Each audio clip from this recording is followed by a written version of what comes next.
So good evening mga paps. Ang video natin today is magtatanggal tayo ng starter motor.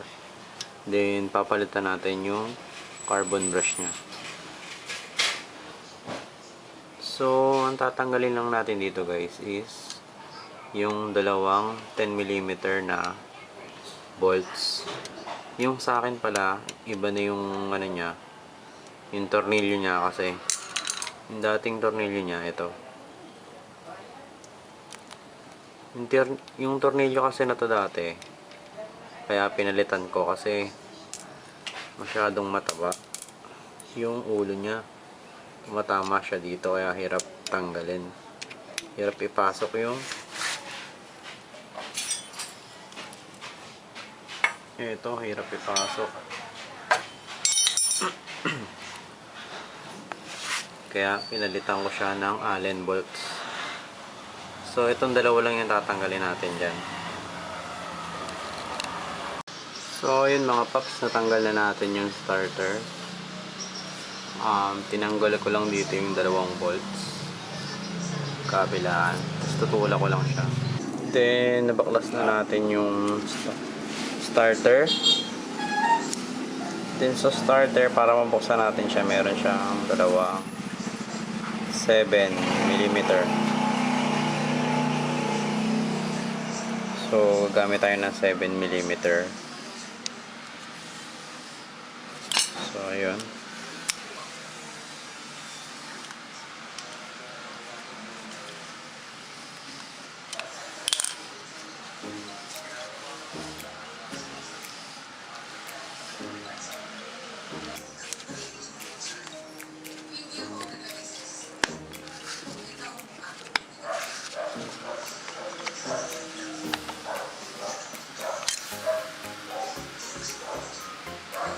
So yun, dumi niya na.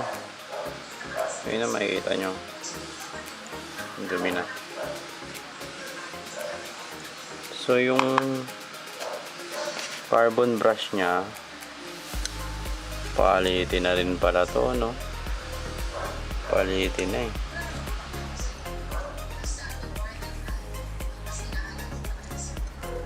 So maghahanap tayo na ito ng pamalit.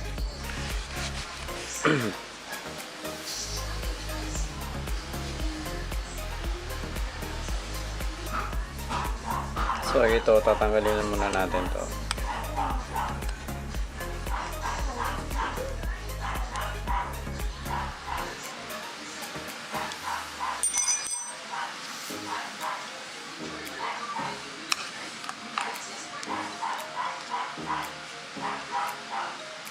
Tapos ito naman, tanggalin natin yung dalawang washer.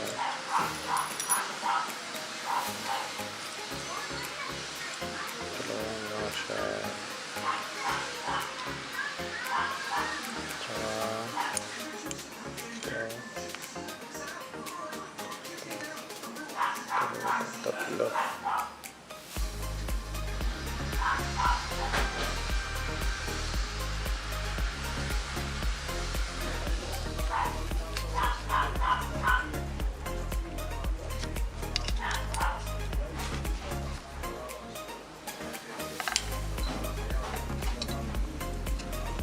Ang dalawang spring dito.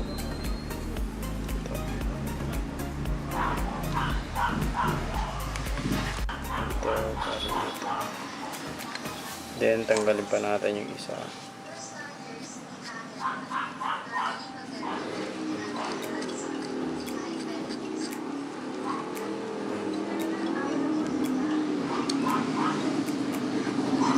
So meron dalawang washer.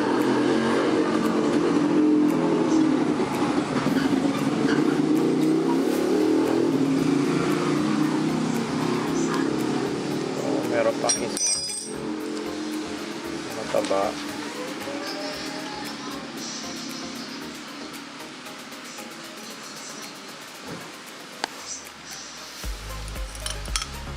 Meron pang isa.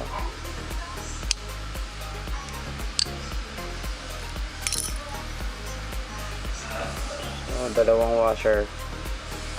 na thread.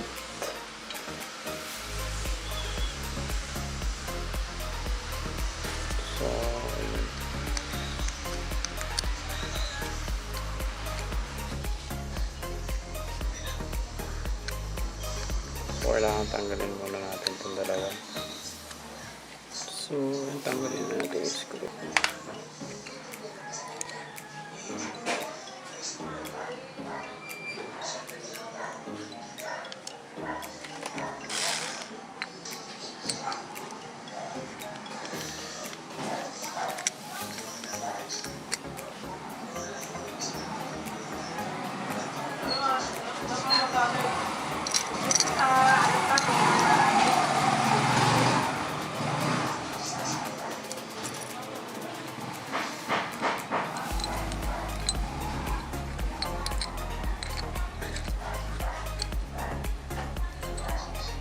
Washer siya dito. Washer.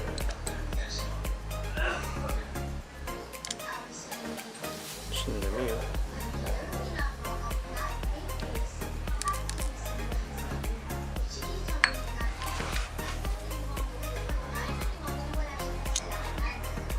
So dito siya nakalagay.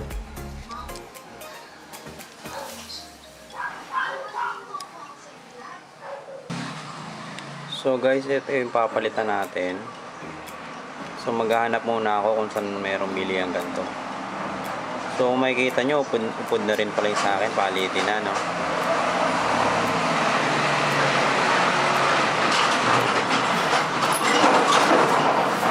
Upod na.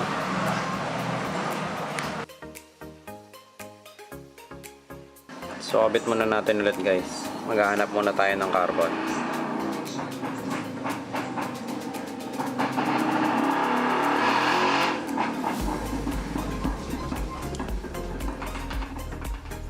So yun mga paps, nakabili na tayo ng bagong brush, carbon brush pang wave 125, pero same lang din siya ng ano, pang XRM. So ayan o, yung sa atin mapansin nyo upod na eh. Yung isa upod na, pero yung isa medyo hindi pa naman upod. So ito siya. Dito yung ano, yun oh. Ito konti na lang. Ito medyo makapal pa. So ayan oh. Pero papalitan na lang din natin yan. So itong nabili ko 45 pesos. 45 pesos siya. So, buksan natin.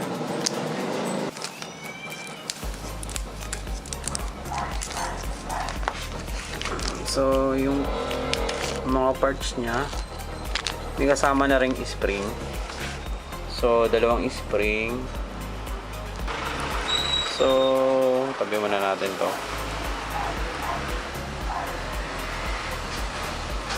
So, ayun yung brush niya. Ganyan siya kapal. So ayan yung brush niya.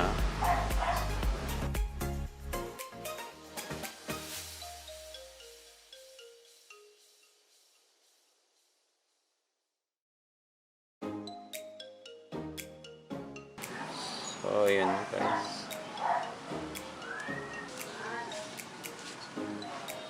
So tanggalin na natin tong dalawang 7mm na bolts.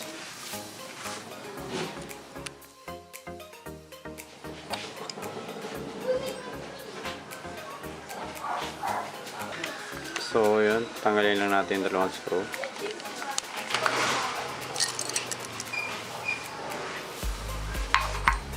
So bago natin lagay, ilinisin muna natin.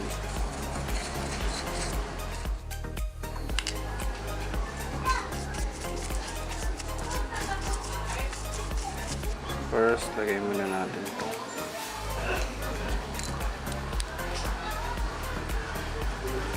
Ito muna yung lalagay natin. Tapos, ito yung next.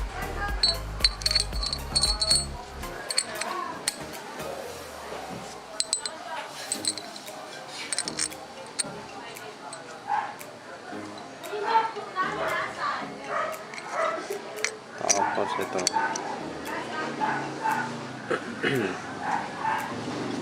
Kabit natin itong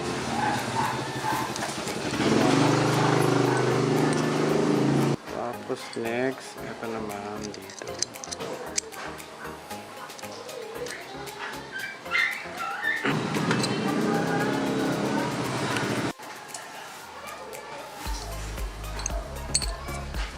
So next, lagay natin yung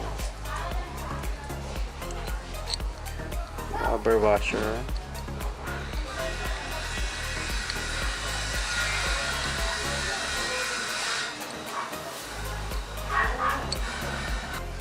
So next, itong dalawa.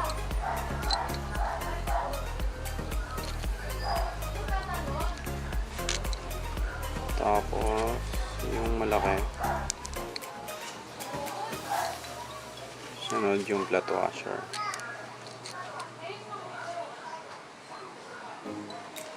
Tapos itong lock natin.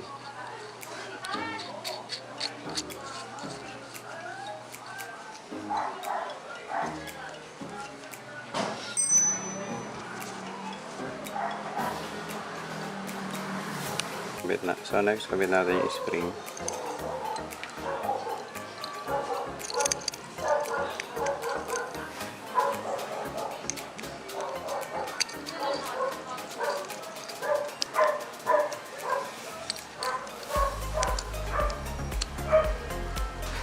Hindi kasya.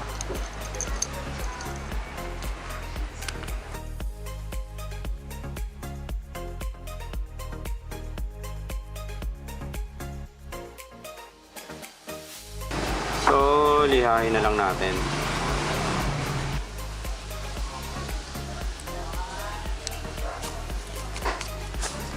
Dito lang natin siya lilihain sa may ibabaw. Dito.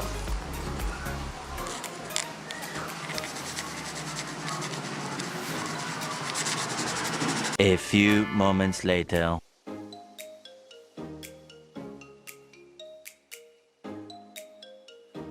Tapos guys, ito lihain naman natin ito ng 1000 grit. Ito, ang dami ng carbon. So, lihain lang natin to.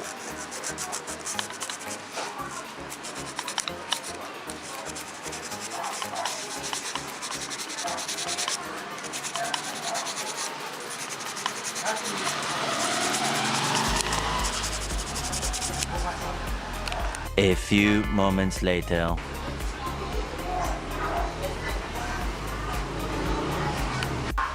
So, yun guys, nakabit na natin.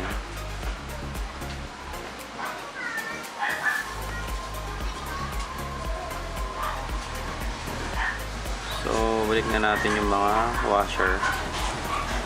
So, ito, dalawang washer. Yun natin.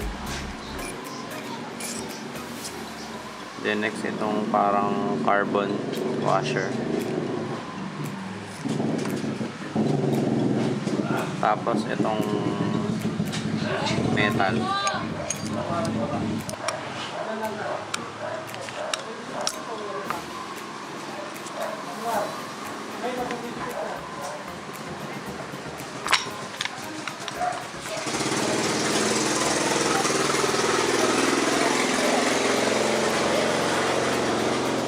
Then sakto natin dito sa may Hoy!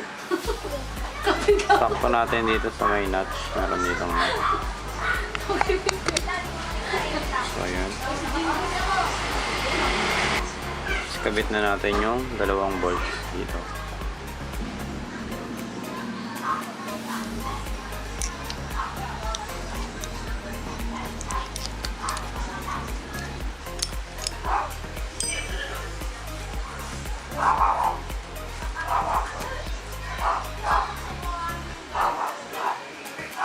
So ito guys, bago natin siya kabit, kiskisin muna natin yung mga terminal niya.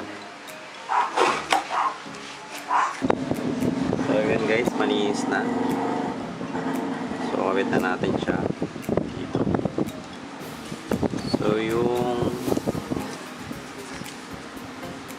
kulay red dito sa positive. Tapos dito yung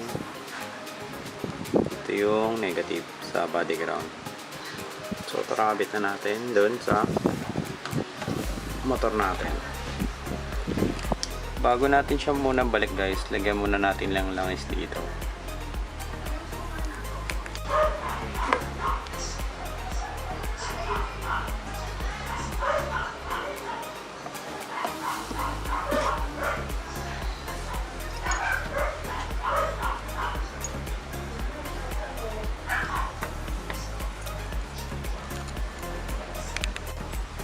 So yun, balik na natin yung mga tornilyo. Tapos yung bolt sa baba naman.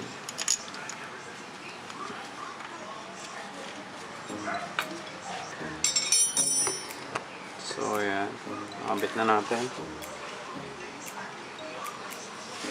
Then sikipan lang natin tong bolt sa taas, yung sa positive. So ako guys, nilagyan ko lang siya ng, since wala na yung insulation cap dito, ilagyan ko na lang siya ng electrical tape para ma-secure yung positive na wire. Kasi pagka nadikit yan sa metal part ng body ground, mag-short circuit yan. So kaya kailangan lagyan natin ng insulation dyan. Yan, electrical tape. Then isi-secure ko na lang na ziplock.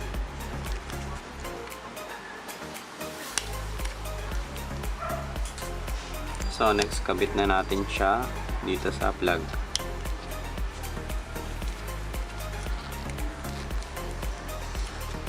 So yun.